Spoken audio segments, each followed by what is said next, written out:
All right, Kenny from the Call Up Podcast here, bringing you another unique interview. If you don't know who my next guest is, I know you definitely know his website, Wrestling Inc. He is the owner and founder of this particular website, Raj Giri. Raj, what's going on, man? How you feeling? Good. How are you, Kenny? I'm good. I'm good. Just sitting here. Was talking a little wrestling with you earlier, and I love your website, by the way. And I wanted to get to know you a little bit more. Since I started doing these podcasts, I love to just reach out to different people, get their backstory, and just find out exactly why they got into this business, especially the media side of professional wrestling.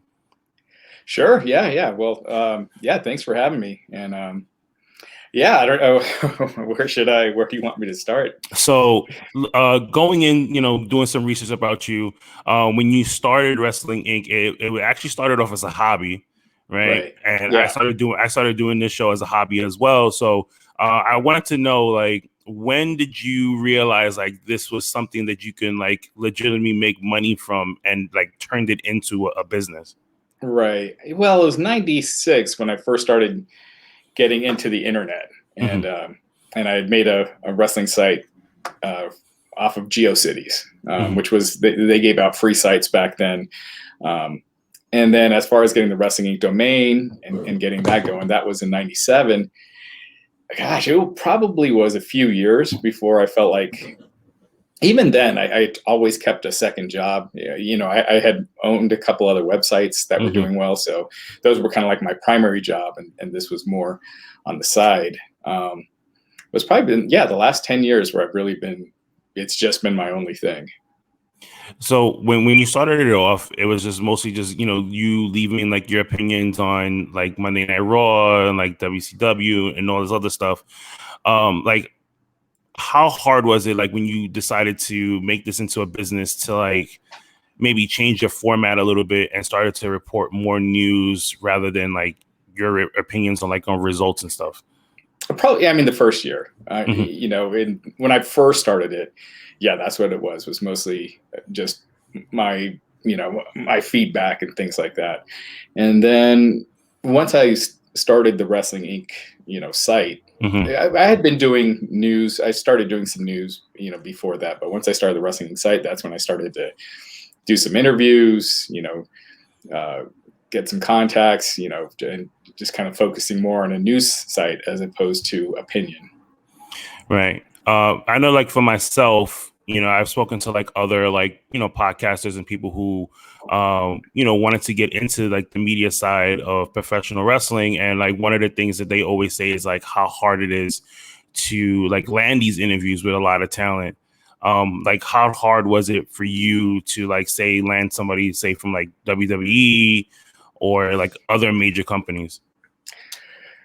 WWE was difficult. Hmm. WCW was, and ECW was easy Right. back in those days. WWE still is the, well, they've gotten better. Hmm. We were at SummerSlam. We got to interview a whole host of people. We're always on the Triple H media calls, which I don't know if they'll be happening anymore. But Hmm. they're a lot more open to the media now than they were 10 years ago, even so. But to get interviews outside of that is usually pretty easy. Early on, it can be tough when you're brand new, no one's heard of you. Right. It can be tough, but as time went on, it got pretty easy. Do you have any advice for people who like are looking for that segue in to get these interviews? Just stay consistent, build your brand, and if you have a following, people want to come on. So with the rise of social media, right, do you feel as if like the mystique of like pro wrestling is gone now, the like from the time that we were growing up watching wrestling? Some of it, some of it, you see guys who are feuding on TV and then they're hanging out backstage. Hmm. That kind of stuff. It's unavoidable. It's just the day and age that we're in. But if you want to protect it, guys like John Moxley, Hmm. Bray Wyatt, I thought they did a fantastic job of protecting their character while also still using social media. And So Undertaker, before until he yeah. got on social media. Yeah, because that was one of the things. Like for me, like the Undertaker, like you never heard anything about him. He never really did interviews until he like officially retired. I think that's how we knew like he was done. Is when he started going like all these different podcasts, all these different shows. He started doing these documentaries and just telling more about like his life in pro wrestling. Right.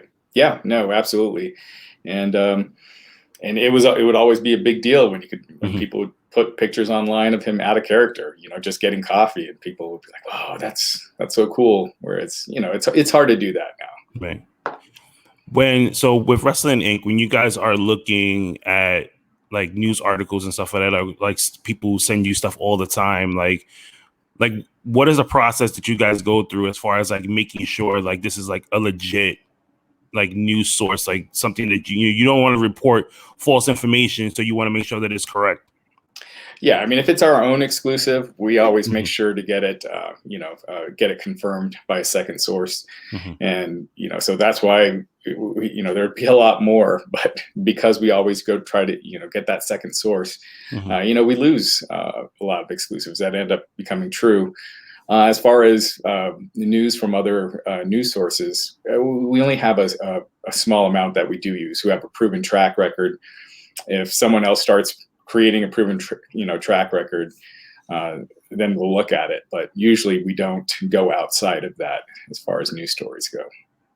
So you guys are really like picking up with like your media more as far as like, you guys are using social media all over. Like I've seen you guys on TikTok, Right. Instagram, Facebook, and YouTube. So what are some like when did you knew like you had to change like these avenues? Um, I mean, kind of. We try to keep the pulse of what's going on, even if it doesn't really fit. TikTok I know is more for dancing and things like that, so we try to find a way that it would fit for what we do. Hmm. But usually we try to get into it pretty quick. We never, if it looks like it's something that's taking off. Like we never started a tout channel, for instance, Hmm. or things like that. But yeah, with Facebook, Twitter, Instagram, we got on those, relatively quickly once we saw the lay of the land and how big a deal those were going to be. Yeah, that's true. Because I've seen so many different like places like Fightful, and like PW Insiders. Like you guys, like for me, I feel like are like the top three companies that a lot of people go to, and like now, like you guys are pretty much like everywhere. You know, so I was just like always so curious as to like what's the strategy when it comes to like social media. Yeah, I mean, it's just always provide stuff that's engaging. Hmm. That's always the big deal, the big thing. And it's kind of one of those, if you build it, they will come kind of things. Right. Yeah. So for somebody who wanted to like say work for like Wrestling Inc., right? What exactly is like what are you looking for? Like in a writer or like an on-air talent now that you guys are like, more like social. Right. I mean, usually we look at previous experience, Hmm.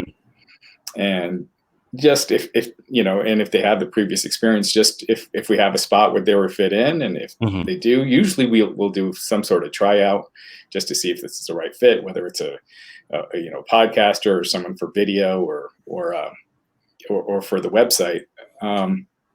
And yeah, but one thing is, if someone contacts us and it's just like, look, I want to, I'm a good writer, I want to write for your website. We get Hmm. so many inquiries. That's, we can't even respond to that. Right. But people that send their past experience, their work, exactly what they want to do, what they're interested in covering, specifics, then usually, we'll try to proceed if there's a right match. And what about like on air, like someone who's not a writer? It's kind of the same thing, Hmm.